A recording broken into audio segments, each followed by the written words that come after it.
January 2014, I bought this Frank's Mosquito boat kit, PT65. I bought it used from an individual who had bought it from someone else, who had bought it from someone else, etc. It is 1/20th scale. I bought it used. The original owner had started building it, but built it wrong. Luckily, he didn't get too far into the kit. I was originally going to build it as PT65, but then I found out that the PT61 was a boat that was modified along with PT59 and PT60 to be gunboats. So I decided that would make a unique model. However, when I got far enough along, I started looking at the guns that I needed on the boat. In addition to the original 2 dual 50 caliber Browning machine guns, there was also 6 more, and there was also 40mm Bofors fore and aft. I thought that would be a lot of building of small guns, so I decided to buy the precast products from Products. That was a big mistake. I should have learned my lesson by looking at the castings that were in the kit. Even though they were probably made about 15 years ago, they were pretty bad. I was totally amazed at how much I spent, $115 on junk. Just pure junk. And not only that, it is very heavy. And everyone knows that an RC boat, you have to watch what you put into the boat.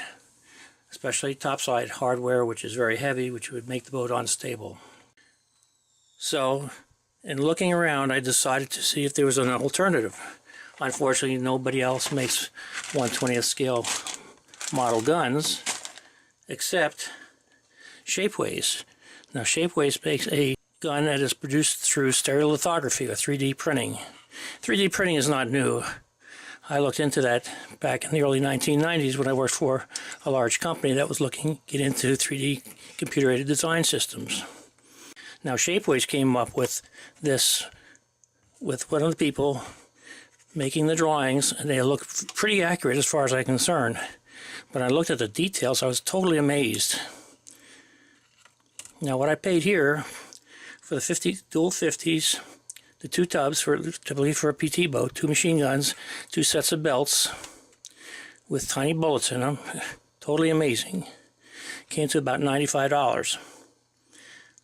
The metal hardware that I bought was $115. Yes, I got a lot more. The price per pound is probably a lot cheaper, but considering that I'm going to have to be throwing that away, or maybe at least using it for ballast on the bottom of my boats, it was a pretty bad deal.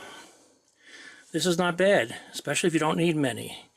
In my case, I'm going to probably make molds of these and recast. I don't need the rest of the things for the other guns on the boat, just the basic gun, and it sits on a different platform. And I'll be able to finish my PT boat that way. As far as the 40mm Bofors goes, instead of using what was cast, I'm actually making new parts out of plastic.